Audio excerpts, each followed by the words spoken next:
and gentlemen, we are back for another movie review, and this movie is called Push.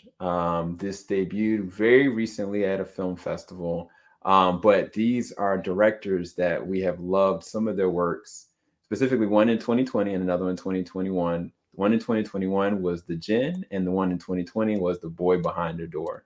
Now, this movie has been relisted and renamed. Initially, it was called Open House, but now it has been called Push. The background premise of it is you got a realtor, and she's just trying to sell a house, and she's very much so pregnant.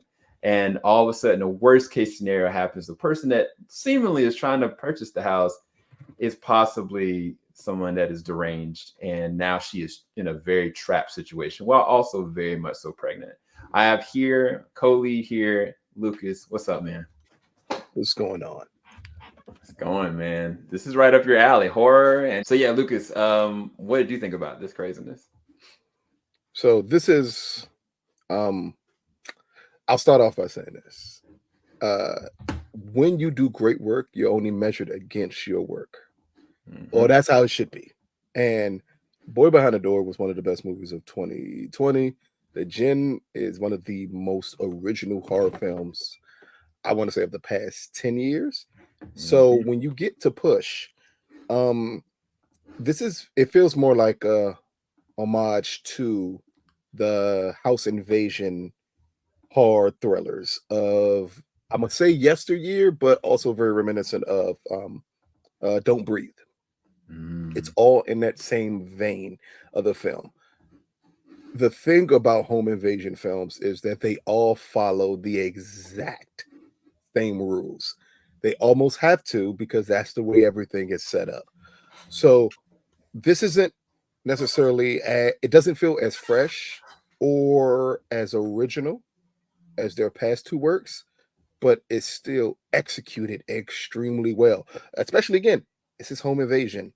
We've literally seen one already this year in the Last Strangers film. This is what happens with these home invasion films. All of them have to follow the same tropes. So you kind of know what's happening way before it happens. You understand the setup. What you turn into these films for is unique characters and a different perspective. And that's what you get out of Push. Is a unique perspective on a home invasion where you have a single pregnant woman having to deal with everything that happens in home invasion films. And the thing I like the most about this film is little to no unnecessary violence in this film. It's not the obligatory multitude of dead bodies everywhere humanly possible that just randomly show up at the house and the killer has to kill people. You don't get that in this movie, and I think that is also a good solid thing for this movie. So again, for me, it's not as good as their past work, but their past work is great. But this is a solid film in the home invasion genre, possibly the best home invasion film. I want to say, wow, it's been a while since we've gotten a good, probably since Don't Breathe. This is probably the best home invasion film since Don't Breathe, because that's the last good one that came out. Yeah, and if you guys don't know, David Sharber and Justin Powell are the two co-directors. Again, they've brought us amazing films in the past, like Lucas expressed, but they've got a really interesting cast with this one. The main lead is Alicia Sanz. Her character is going through a very hard situation. It very early on in the first, I want to say 5 to 10 minutes, you get an understanding of where she's been, what she's trying to do. And she also doesn't have the family connection that she really wants because of the circumstance that has traumatized her. Now she's 8 months later, very much so pregnant and trying to just finish what she started. One thing that I think I really appreciate with this, because most of the other two films that we've had, it's been like singular, one location. This goes for so many different locations and it's shot beautifully. I wish I could show you guys some of the images, but once they go to northern Michigan, again, this takes place right around like 1993, and it takes place one in another country, then it goes to northern Michigan, then it goes in this place to another location.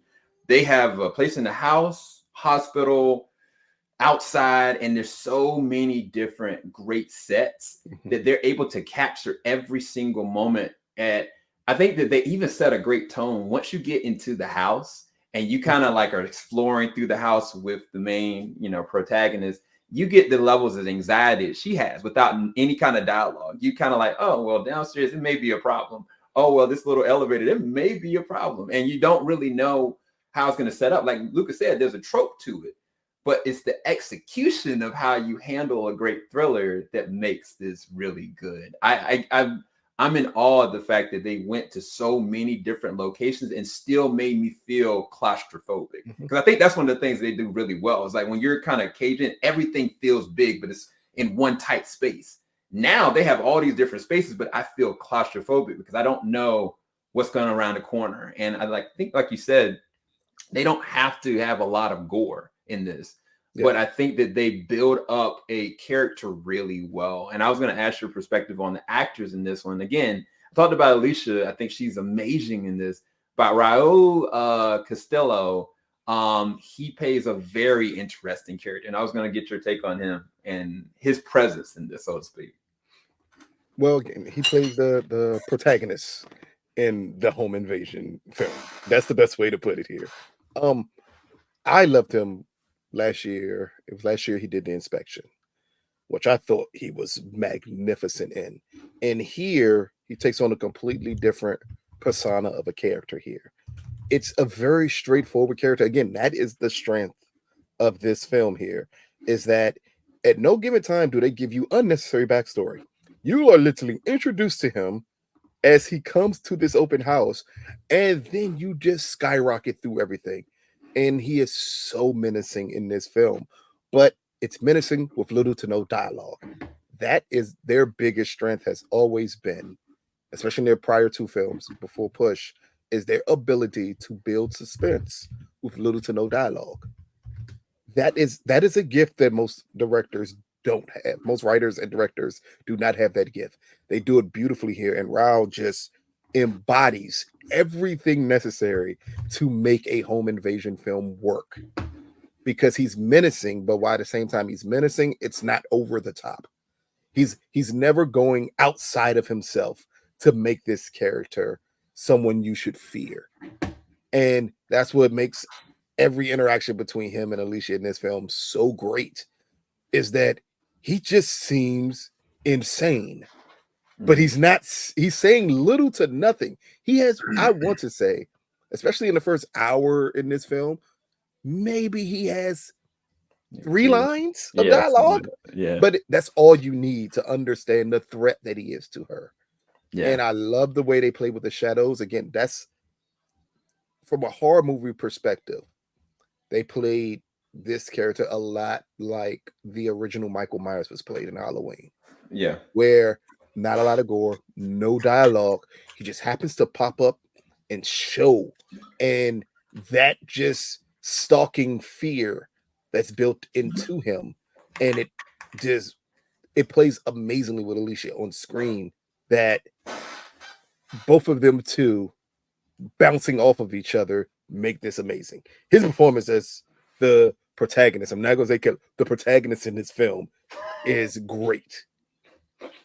I think that you have something there, because at no moment did you feel like he needed to run at somebody. Like he's like, I'm gonna walk you down. You're not gonna escape. And I think the interesting thing is that you feel levels of anxiety for Alicia because she is pregnant. So every single cornered moment where she's trying to get away, where you're like, well, how's she gonna make it out of this? Like, what's going to happen here? One thing that David and Justin aren't shy of is showing like an actual real threat in how people make certain decisions. Because I was filled with a lot of anxiety. I was like, no, don't do this. No, don't do that. But I was kind of like, this is a pregnant woman in a situation that is impossible to really comprehend. So everything she's doing, it makes sense for her. Us as the audience, we're just kind of having to sit back and just hope that she's gonna kind of at least persevere. But yeah, by the time we get to the second act, it really doesn't even matter, because it feels like this uncompromising situation. Like no matter what, this is dangerous all around. And I think that when they start going to different locations, I was like, dog, I don't know how this is gonna end. This is intense, Yeah. and intense in a really different way. Because I think, like you said, like the normal trope be like, oh, this happened. Well, maybe what is gonna happen next, like this is not how this ends. Like she is put through hell and back.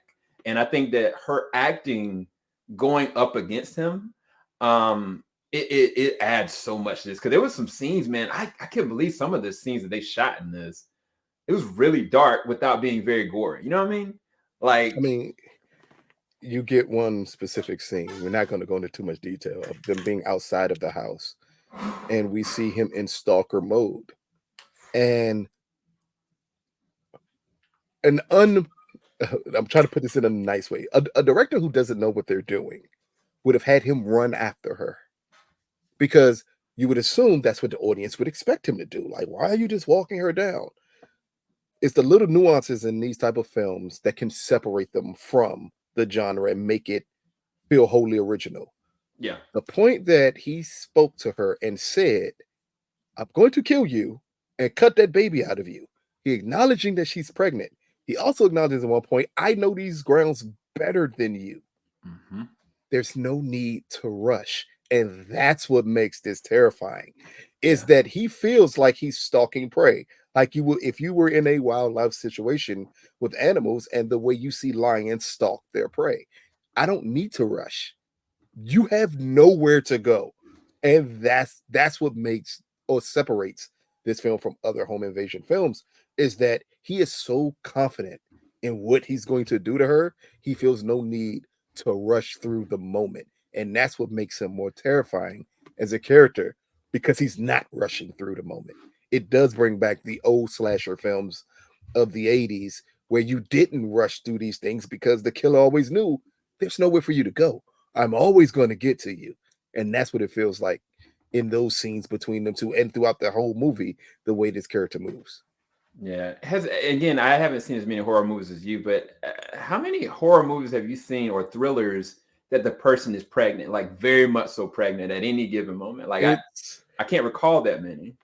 it's not the norm, but it is at times something they use to make the heroine seem like they're in an unescapable situation. But they also, at times when they do that and they make that person pregnant, they're not a solo character. It's normally with someone else, and then it leads them to have to lean on them for help here. In this film, there is no leaning. It's her pushing through everything humanly possible. The last time we've seen a thriller with a woman being pregnant and having to push through her own fear was The Quiet Place 2, with Emily Mm. Blunt when she was pregnant. That's the last time you saw that happen.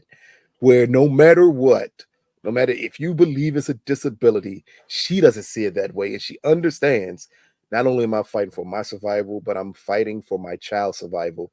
And again, it's beautifully set up because of the beginning of the film.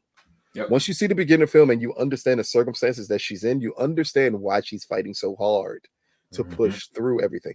Push. Why she's fighting so hard to push through everything in this film. Yeah. I guess one last tidbit about this, and I don't know. I think the first one and the second movie that they made were really good. I love them. This score for this is beautiful, and I think that they attacked it really well with, I think, a cassette playing like Moonlight Sonata, like such a great, theme and track, and it kind of moves throughout a little bit through the film. Mhm. But the score is just so strong. I don't know who they got to score this, but it was so good. Like, it was so good. One of their best as far as what they scored with any of their films they've done. But yeah, any closing thoughts, Lucas, and rating? Um, the biggest closing thought is they've always done contained films. Boy Behind the Door and The Djinn are very contained. This is their biggest film in scope, and at times you wonder, when you expand your scope in a film, if you're going to suffer a bit here. And will the things that you do best be a little watershed because the scope is so big? Here, this just proves just how talented of writers and directors that they are, that none of that happens with this film here. Again, this is a film that plays homage to the 90s, to the horror films of yesteryear, down to the amazing cinematography that's in this film to bring you back to that feel like you're in the 90s and you're watching a film from the 90s. And then with them understanding still how horror and how thrillers work. It sounds simple. Most directors have the slightest idea how that works. And they have gotten to the point to me where they have perfected exactly how to build tension, how to build suspense, and how to put their actors in the most compromising positions while not allowing the audience to lose hope in their ability to escape it. Like those are gifts that you don't see every day, and you see it on full display here in Push. And as I said before, you measure directors of this caliber against their best work. Boy Behind the Door is brilliant. The Djinn is amazing. I'm not going to say that Push is on the level of Boy Behind the Door. To me, it's just below the Djinn in overall like amazing quality of a film. But to me, Boy Behind the Door is an A+ movie, and the Djinn is an A movie. So for me, for my grade for Push, would be B+. Like it amazingly though, this is the most rewatchable film they've ever made. Yeah. Boy Behind the Door is really hard to watch again. It hurts. It is really hard to watch again. The Djinn could give you a heart attack because of the limited space that they worked with to watch that film again. Mm-hmm. I've seen Push twice. Right. Already. And I can watch this film over and over and over again because of the little nuances that are in this film that are perfection. The only reason it's a B+ and not an A+ is because it's home invasion, and I knew exactly how everything was going to move in the first 2 acts. But that's normally what happens in home invasion films. So it's not necessarily on them, but you have to get to the point where the heroine meets the protagonist. And unfortunately, it happens the same exact way in all home invasion films. But this film separates itself just by the building of suspense here, the need to say gore is unnecessary to do this. There's not a lot of jump scares in this film. This is just good old fashioned. If you're in this situation, how would you feel? And they put their actors in that perspective, and that helps build the tension with the audience. It is brilliant to do it that way. It is difficult to do it that way. And unless you are an extremely talented filmmaker and a great writer, you will fail 9 times out of 10. And fortunately for us, this is the 1 time out of 10 that there is no failure here. It builds it perfectly just to keep you engaged throughout a film that is only about an hour and 30 minutes long. This is a straight to the point film. Again, that's another great thing. Some people would have felt the need to interject 20 minutes of unnecessary everything in this film, and instead they kept it extremely lean and said, hey, home invasion film, we're not going to fill you with stuff that other people will. We're going to give you a straightforward film that is going to be thoroughly enjoyable and extremely rewatchable. And that's what Push is. Yeah. And just to give a shout out to Matthew James, he actually was the composer of the Djinn, and he just recapitalized on this one. Daniel Katz played, he's the DP for this one. Amazing cinematography. I agree with Lucas. I mean, I think the thing about it is that even within it being hour and 40 or hour 30 something minute film, it is very rewatchable. This is one of those ones, if it's in the movie theater, you guys are going to want to go and take your friends and your loved one or whatever and just go and watch it from a horror thriller standpoint. And it's gonna keep you, because the script is very tight. When there are moments where it could be like this long drawn out like flashback, they don't do that. When you see a flashback, it is very specific, very poignant, and natural. Like you need to see it when you need to see it. But then it may be like Raul's character maybe saying something, a little bit of exposition, but it's very specific to his character, and it makes all the difference. There's also some Easter eggs in this from these amazing directors that you guys don't want to miss. And there's also an end credit scene. I think it's the first end credit scene they've done with either of their films. So definitely go and stay to that. But I think that holistically, I think you guys as the audience are going to really enjoy this. Go and check it out in the movie theaters if and when it actually does debut, because it's going to be worth your time. I'd rate it at a B+ to A-. It's right in there between, ironically for me too. I've seen it twice as well because I was like, wait, what did I just see? But I also was like very terrified in the very beginning of it because I didn't know what was going to happen. And I think that they set up and they paced really well. But at the same time, I kind of knew it had to be certain levels of where this was going to go. But there's another element that we have not talked about in this review that you guys are going to be very surprised by. So just hold on. As soon as you get to the halfway mark, you'll understand exactly what we mean. But just pay close attention to it. That's why it's got a lot of rewatchability. But yeah, so another banger from David and Justin. Congratulations for them on this one. Can't wait to see where this movie is going to actually go. But yeah, that's all we got, guys. Don't take our word for it. Go check it out yourself. Peace, people. Filing